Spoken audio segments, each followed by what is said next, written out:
Neho, neha, wishka,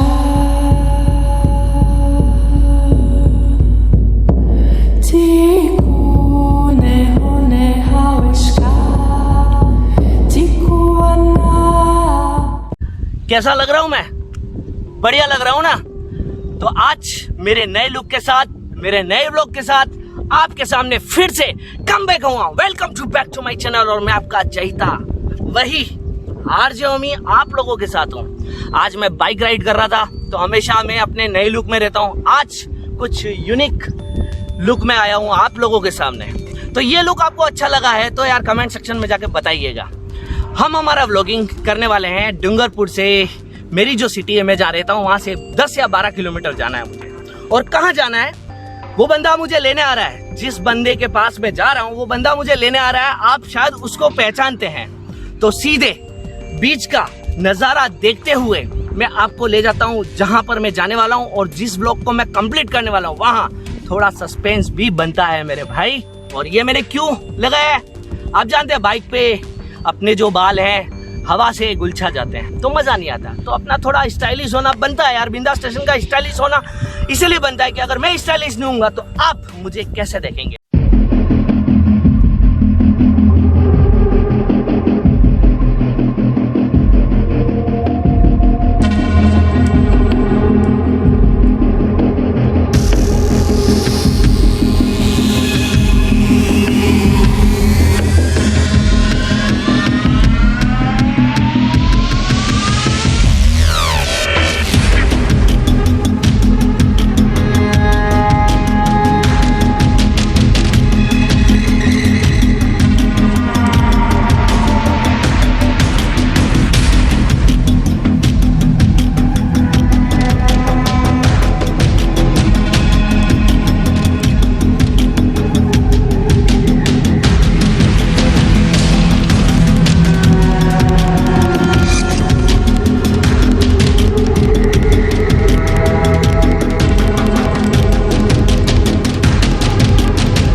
चीजें suspense में ही अच्छी लगती हैं, बट ये कि सस्पेंस जब खुल जाता है।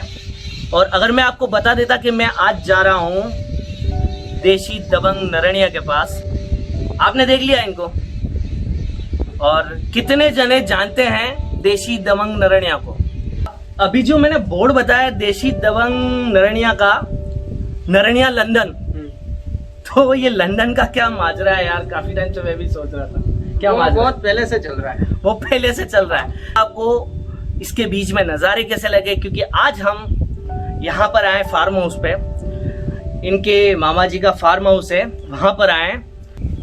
खिड़कियां, दरवाजे, फर्नीचर्स, बहुत सारी चीजें ऐसी होती हैं कि शायद आप उसके लिए सोचने के लिए मजबूर हो जाएंगे। आप समझे नहीं ना? नहीं समझे? मैं समझा देता हूँ। मैं आज व्लॉग में लाना चाहता हूँ एक ऐसे पेड़ को जिसका आप हमेशा फर्नीचर में यूज करते हैं, सागवान को। और वहां जाकर के बताता हूँ सागवान किस तरह से बड़ा होता है, किस तरह से वहां का व्यू होता है, कैसे लगाया जाता है। तो सीधे ले चलता हूँ आपको मैं नेक्स्ट व्यू पर, जहां पर सागवान ही दिखेंगे आपको।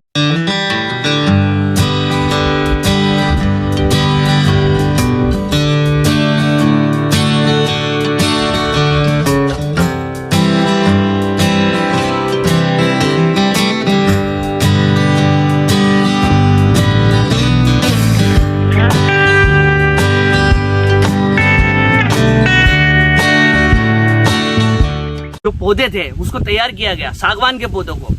तो मैं सीधा जिनका फार्म हाउस है उनकी तरफ ले जाता हूँ। सबसे पहले आप मेरे सब्सक्राइबर को परिचय दीजिए आपका, और फिर बताइए। सर, ये मेरा नाम है मणिलाल यादव। मैं फलोज का निवासी हूँ और फलोज मेरा 40 बीघे का फार्म हाउस है। और उसमें 1 एकड़ में मैंने सीपी सागवान की खेती की है, जिसको किया 8-10 साल हो गए। और इसके पीछे सोच यही है कि खेती में बचत नहीं होती है, किसी तरह का एफडी नहीं करवा सकते हैं, पैसा बचा नहीं सकते हैं। अगर इस तरह की खेती की जाए तो इसमें पीछे जाके बुढ़ापे में सहारा बनेगी। अब इसकी खेती करने का तरीका ये है कि मैंने जब लगाए तो मैंने किसी कंपनी के सेल्समैन से ही पौधे प्राप्त किए, शिव शक्ति वाले से। उसके सेल्समैन ने मेरे को बताया कि 6 into 6 में आप लगा दो। इसका रीज़न यह आया कि मैं समझता हूँ कि 6 into 6 में कभी लगाना नहीं चाहिए। उसका अच्छा फायदा लेने के लिए कम से कम 9-12 का डिस्टेंस देकर पौधा लगाना चाहिए।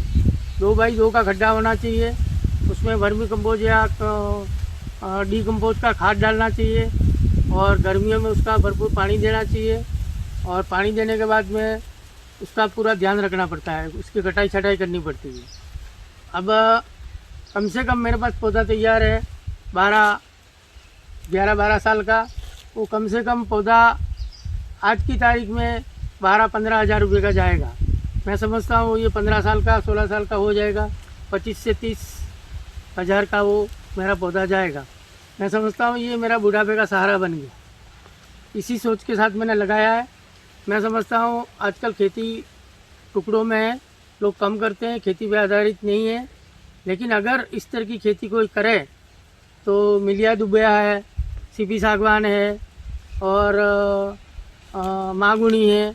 इस तरह की खेती कुछ जो अगर करे तो पीछे जाके उसका बहुत ही बड़ा लाभ है। और एक बात बता दूं आपको, शायद YouTube पे चढ़ा हो या नहीं चढ़ा हो, पर सच बोलना मेरी आदत है। में लगाने का कारण ये था, कंपनी वालों ने अपने सेल्समैन के द्वारा जो दिए गए पौधे वो 6x6 में लगाने के लिए क्यों बोला? वो इसलिए बोला कि इनकी पौधों की जो संख्या बढ़ जाए, उनका बिजनेस बढ़ जाए।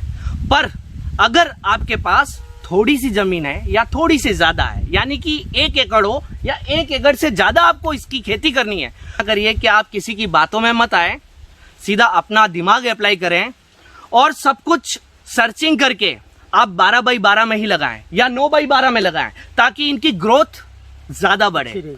और छोटी मोटी खेती और हो सकती है इसके प्लेटफॉर्म पे, नीचे छाया इतनी रहती है, आप सब्जी वब्जी लगा सकते हैं और बहुत सारी चीजें का आप फायदा उठा सकते हैं। बट 6x6 में उसकी ग्रोथ कम हो जाएगी, आपको जगह नहीं मिलेगी, ऐसी बहुत सारी चीजें हैं। तो आप अपने दिमाग को अप्लाई करके सर्चिंग करके आप इस चीज को करेंगे। एक तरह की एफडी है ये, एफडी। हम क्यों कमाते हैं, किसके लिए कमाते हैं? हमने पूरी जिंदगी तो कमाने में लगा दी, हमने पूरी जिंदगी ये सोचने में लगा दी कि हम इतना पैसा बचा लेंगे। बट ऐसा नहीं होता है, कभी भी पैसों की जरूरत पड़ सकती है और पड़ती ही है।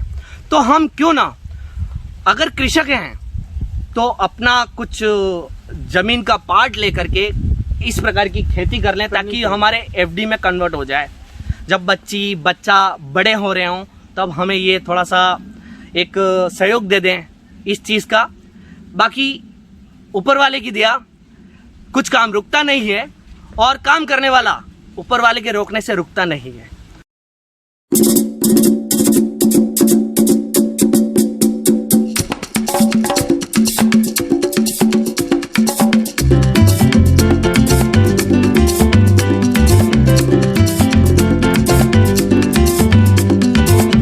Yo te traigo esta bomba puertorriqueña. Yo te la traigo de Cupey, de Vega Baja y de Santurce, de todas partes de Puerto Rico. Esta bomba yo la dedico a toda mi gente de Puerto Rico, a la familia Fontanet, allá en Cupey Alto y Los Mejía en Vega Baja. ¡Que gocen! ¡Sí! Bomba, bomba, para siempre. Bomba, bomba está presente, aquí lo canta mi gente. Bomba, bomba, para siempre. Baila, baila y goza, mi bomba puertorriqueña. Bomba, bomba. Bomba, bomba. Bomba, bomba. Bomba, bomba. Bomba, bomba. तो कुछ इस तरीके से था ये video, और ये जो व्लॉगिंग है मुझे इसीलिए करने की ज़रूरत पड़ी ताकि आप इसकी अहमियत समझें। बहुत सारी ऐसी ज़मीन होती है जो खाली पड़ी हुई होती हैं, हम ये सोचते हैं कि खेती नहीं होगी, यहाँ पर कुछ फसल नहीं उगेगी, तो ये सोचना गलत है। आप एक बार कोशिश तो करिए। आप कोशिश करेंगे तो ऊपर वाला स्वयं ही खुद कहेगा यार कर दे, एक बार तू चालू तो कर। बस यही बात। अगर ये वीडियो आपको अच्छा लगा है तो लाइक कर दे, शेयर कर दे, कमेंट्स करें। अब पार्ट 2 बनाने वाला हूं मैं। मेरा ड्रेस कोड यही रहेगा क्योंकि मैंने इसको एक ही दिन में शूट किया, जिसका नाम है वर्मी कंपोस्ट, यानी कि जैविक खाद। अब मुझे बताइए, जैविक खाद को कितने जने जानते थे? जैविक खाद किसे कहते हैं और रासायनिक खाद किसे कहते हैं? डिस्क्रिप्शन बॉक्स में जाकर के मुझे बताइएगा। To be continue. फिर से मैं आपको ले जाता हूं इसी लोकेशन पर, और दूसरा जो व्लॉगिंग है नेक्स्ट वीक पर आएगा, वो होगा जैविक खाद को लेकर के। तो फिर से मिलते हैं नेक्स्ट सैटरडे, समय है 9 बजे। इंतजार करिएगा। तब तक के लिए जय हिंद, जय भारत। खुश रहिए, आबाद रहिए, stay home, stay safe. Mask इसलिए नहीं लगाया कि मैं सोशल डिस्टेंसिंग की पालना कर रहा हूं।